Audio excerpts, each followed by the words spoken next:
Hello everybody, thank you for watching. My name is David, this is DeMars Coaching, and I'm doing a question and answer video that I do every single Monday. And I'm answering people's questions from last Monday, last Q&A video. So any questions you guys have today, please go down below in the comment section of either part 1 or part 2. And if this is part 2 if I didn't say that already. This is part 2, please watch part 1 if you haven't. But go down in the comment section of either video, ask me anything you want, guys. And I'll ask them, or I'll answer them next Monday in the next Q&A video. That's how it works. So please ask questions. Healing is learning and understanding. Say that again. Emotional healing is learning and understanding. Okay? So let's get on with the questions. The next one is from Nora in Algeria. Hi, Nora. And thank you for telling me where you're from in Algeria, Nora. And that reminds me, all I ask is you guys please tell me your locations. Tell me where you're at. Tell me a city or a state or a country or a hemisphere or planet or solar system, something.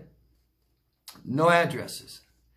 Why do we become stronger after narcissistic abuse and the healing process? My personality changed a lot and I've become stronger in a strange way. That's because of you, Nora. That's you. Okay? That's not your therapist. That's not your life coach. People always thank me for healing them, and I'm saying, no, that's because that's what you did, not me.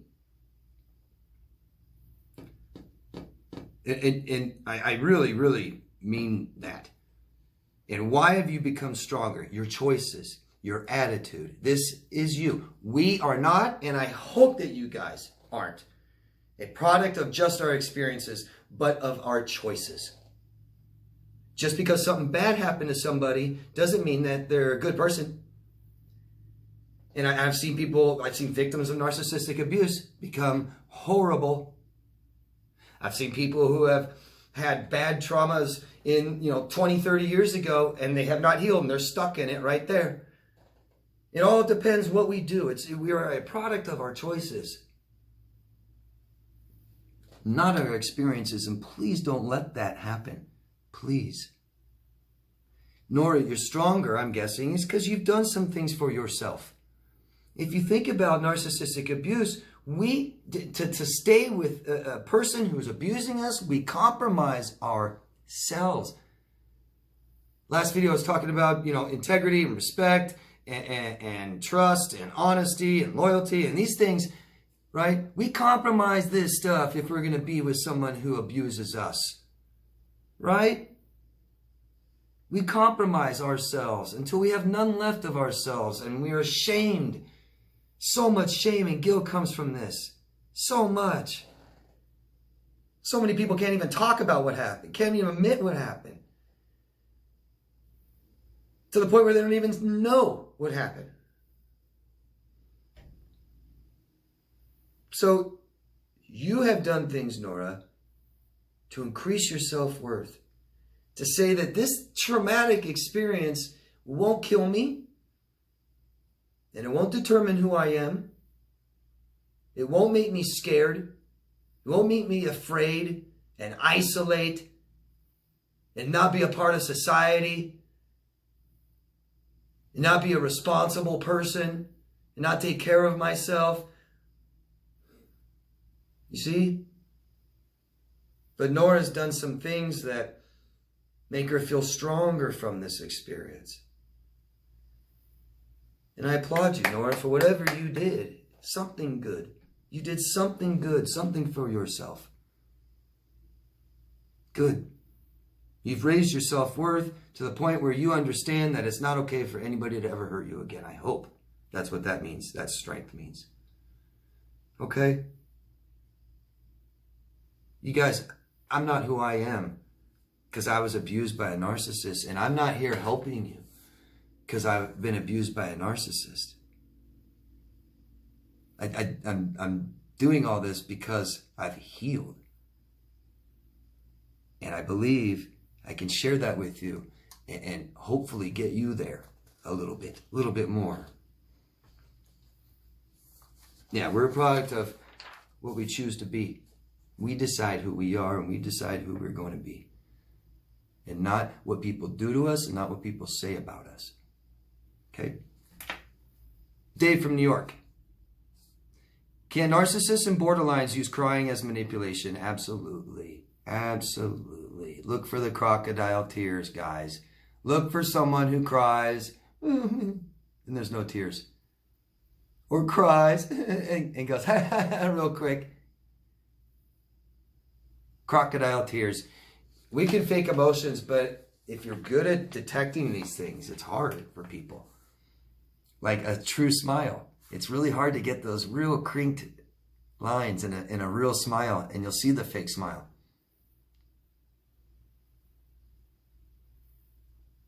That's it. You know what I mean? Fake crying. You see actors do it. And you can even have real tears. You could take somebody who just cries all the time, right? Someone that can't regulate emotion, like a borderline narcissist, and that's how they get what they want. Totally. And it really is tough, isn't it? Because, I mean, I remember I had a client who was a mother, and her daughter was borderline, and would always use that "Whoa!" So the mom would go, "Oh, freak out, I'm sorry." And I tell her, "No, you don't accept that. You just tell her to stop or get away from you." Now it doesn't happen anymore. Just like that. You just say, "Don't do that. Don't cry. I'm not going to accept that." And usually they'll stop. It's pretty amazing. But yeah, of course they will. These are people that don't know how to get what they want and need in a healthy way. They'll manipulate. They'll lie. They'll cheat. They'll steal. They'll cry. They'll hit. They'll run. They'll do anything except just ask. Lauren from Massachusetts. Hello, Lauren. My husband discarded me and went back to his first wife from 16 years ago. Why would she take him back? Because she's not healed, Lauren. And that's what I'm serious, guys. If you're just wanting to feel better, man, I'm telling you, if you don't heal the correct way, what did I say healing was? Learning and understanding. If you don't totally learn, you don't totally understand what happened, you're probably going to do it again. And this lady is doing it again. She hasn't learned. In 16 years, she didn't understand why this happened. And she left this relationship of abuse with shame and guilt. And she didn't process those things. And she thought it was her fault, that she deserved it. So she's probably, I wouldn't doubt it, she's been single the whole time. Or dated other narcissists, one or the other. She hasn't been happy with other people, I tell you that. I bet she hasn't been happily dating other people. No, she's been totally single and isolating the whole time, or dating other narcissists that have been abusing her. Because she thought she just needed to feel better. You know, just feeling better is actually worse. If you don't, and that's why it's crucial in that time that you start learning. That's why I wish people would get help right away, not wait. So many people have excuses for not getting help because they don't feel they're worth it. So they don't go get the help they need. They keep trying to maintain their lives, which are even harder. So they're working all the time because they're not happy. So if they're at work, that takes my mind off how I feel all the time. So I work all the time. Or, you know, maybe the narcissist exploited you for your money and now you're broke or whatever it is. And then you don't go get the help you need. And eventually you start feeling better and you think you're healed and you're not. And you go do it again. Another person. And you're even more ashamed this time that you did it again. Or you take the person back and they do it again and leave you again. And you're like, oh my God, so much more shameful. And it's always worse. I think your question, another one was, is it worse the second time? Always worse. How can it be better? How can it be better the second time?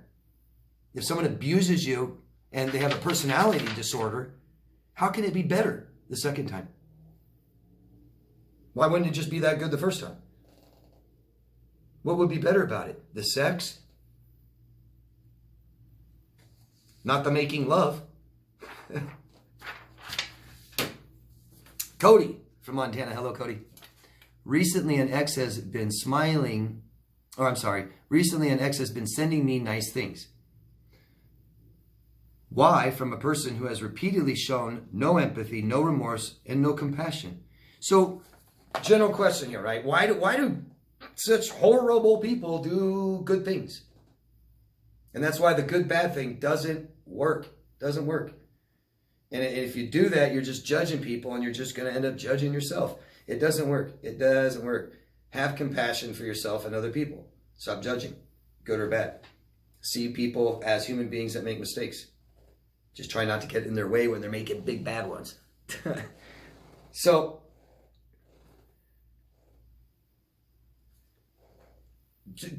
to a person, there's a couple different things, right? And let me just give two real off the top, the biggest reasons, right? I'm going to show I'm a good person so I gain your trust. I'm going to be good to you so you be good to me, right? Why do people do things they do we can't understand? It's to get the things they want and need, to meet their emotional needs. Trust me. First most important emotional need is security. And narcissists won't just say, do you love me? They won't just ask you to stay home with them, please. To, say you love me, to whatever. They won't ask them, communicate. They don't feel worthy. They don't know how. And so they will triangulate and bring someone in the relationship and watch you get all nervous and jealous and whatever. And so they go, oh, you still care about me. Okay, now I have security. At your expense, but who cares, right? To them, they don't care. So why are they being nice? To get what they want, to get what they need. Why are you? What is the people pleaser syndrome, right? I'm going to make sure everyone else is happy around me, and hopefully I'll get what I need. I'll be happy, right? So why are you being good and nice? To get what you need. They do it too. So, but that's not all reason. I mean, the biggest reason we conform in society and want to be good people is that we're not ever expelled. So we're accepted. We are such extremely social animals to our core, to the point where that's all that matters, or single most important thing is other people. Ask a parent, what's the most important thing? Well, not a narcissist parent, but my children, my husband, my wife, my family, my friends. Most important, people, relationships. So I'm going to be a good person. That's how I get accepted. It's ingrained in us. Our brains are not who we are, just a part, just one thing, right? It's not our self, okay? Our brains are pre-programmed to stay alive and procreate, have children. That's it, right? So they look for danger all the time, all the time. And the biggest danger, death, right? And being ostracized, shunned from society means death, period. A room full of people making fun of you and laughing at you is death in our heads. That means we don't have any support from any other people, and we are all on our own, and we are going to die, because that's what has happened for thousands and thousands of years. If we get ostracized by society, we are dead. If we are on our own, we are dead. People that go out into the woods right now and try to live all by themselves without any communication with people die. We already know this. That's why. Those two reasons, I think. I honestly, innately think we all want to be good people. Even psychopaths. They try to be good people. Psychopaths volunteer. Ted Bundy volunteered his time. Why? Why do you think? Because he wanted to be a good person. So that people would trust him, so he could get what he wanted and needed. See that? Period. Mia from Stockholm, Sweden. Hello, Mia. My ex would cancel plans last minute. Is this their way of letting you know you're not important? Well, I don't know if they're planning it out like that, but think of it as I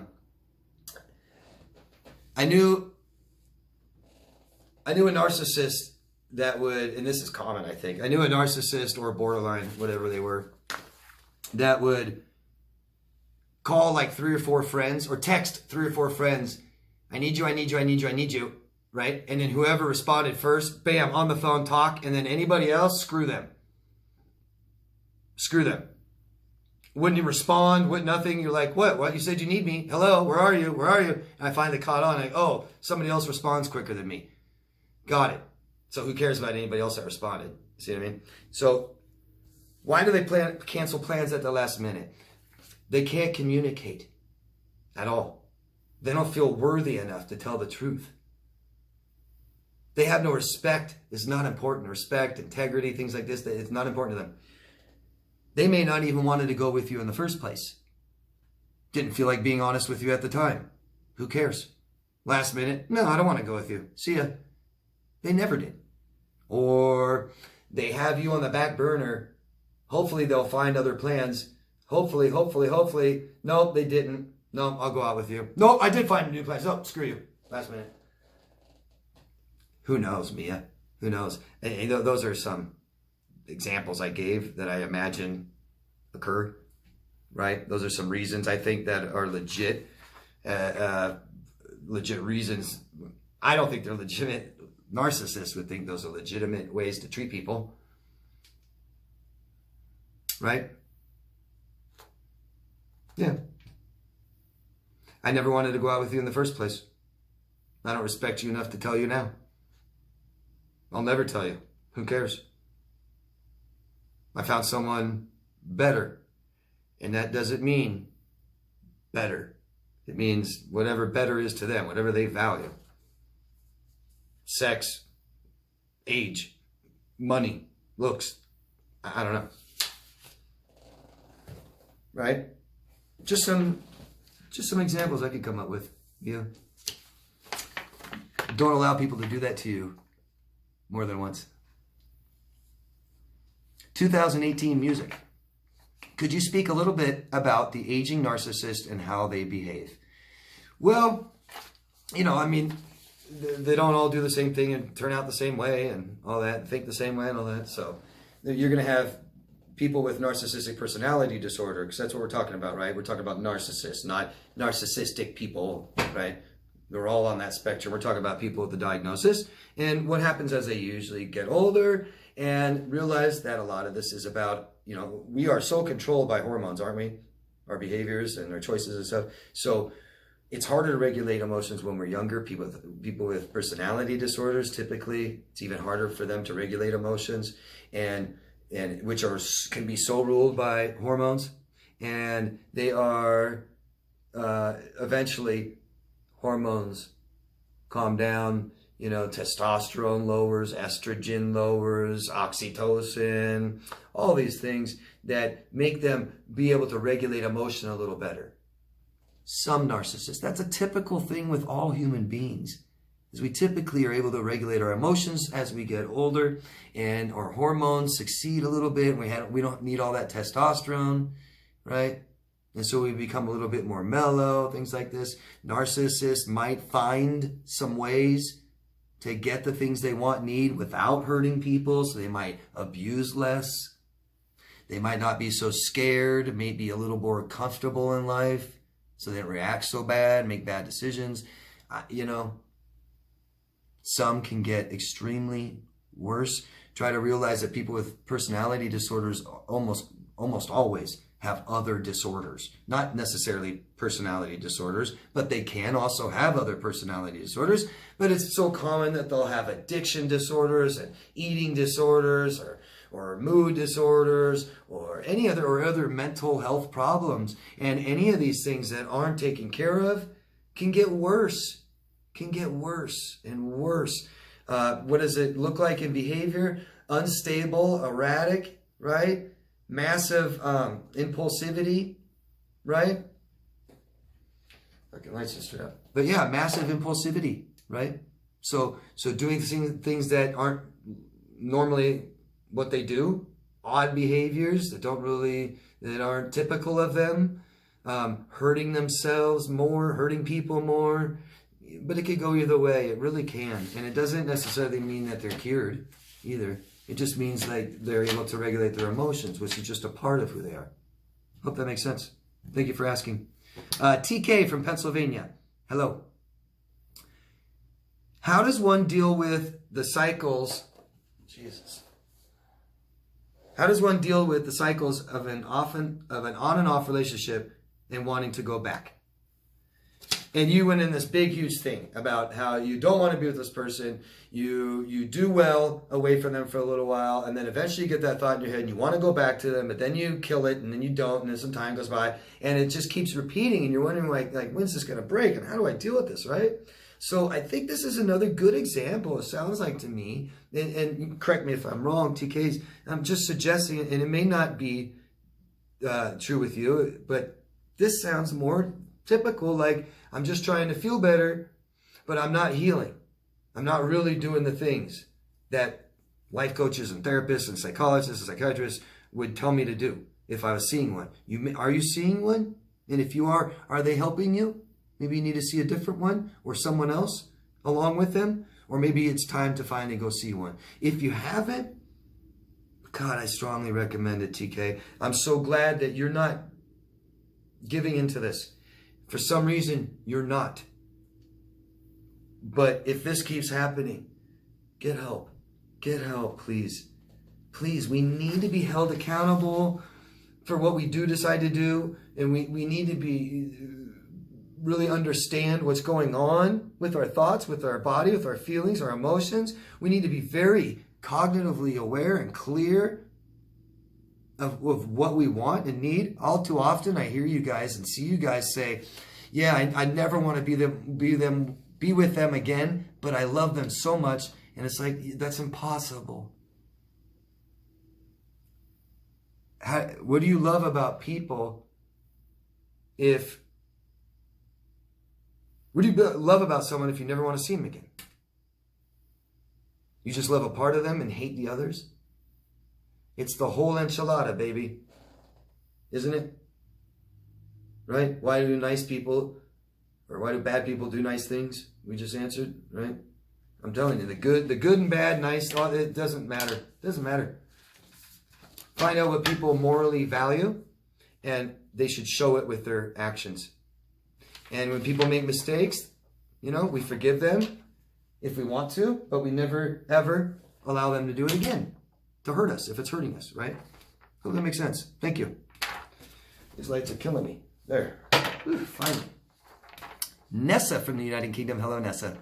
Is triangulation a buffer to being ghosted? And I'm not really sure what you mean by that. If you meant like precursor, right? Does it go triangulation and then ghosted? That would make sense, right? All of a sudden, I'm going to bring around a pretty girl, from work, and you're wondering who that is. And I'm like, oh, nobody, don't worry about it. It's just a coworker. And then you don't see me for 3 weeks. Right? But it doesn't always work out like that, Way too often we think that these guys go by script, right? We think they all went to the same university and took the same classes on how to abuse and manipulate people, right? But if you try to realize that somebody who is underdeveloped is limited. Does that make sense? If I'm not fully developed, I don't have all the skills and tools, right? So if I have to build a house, think of all the tools you need to build a house, right?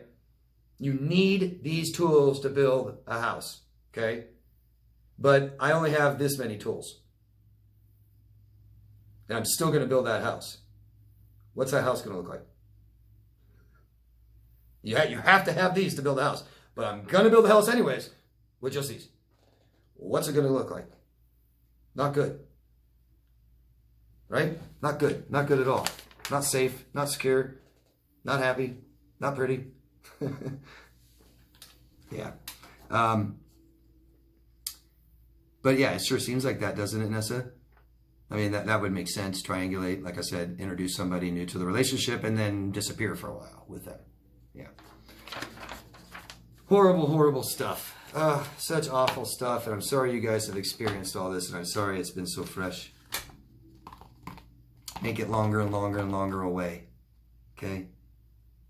Because it will feel better. I promise it will feel better. But we need to learn all that we can from this. And if we still think that people are so bad and they're so evil and you still want revenge, we're just not healed yet. Okay?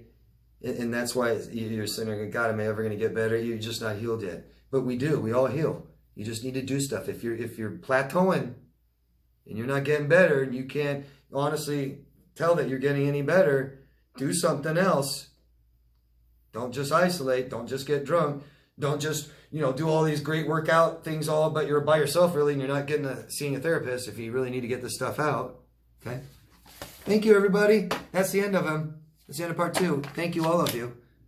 Love yourself first, and I'll see you next Monday, okay? Thank you. Take care. Keep asking questions. Bye-bye.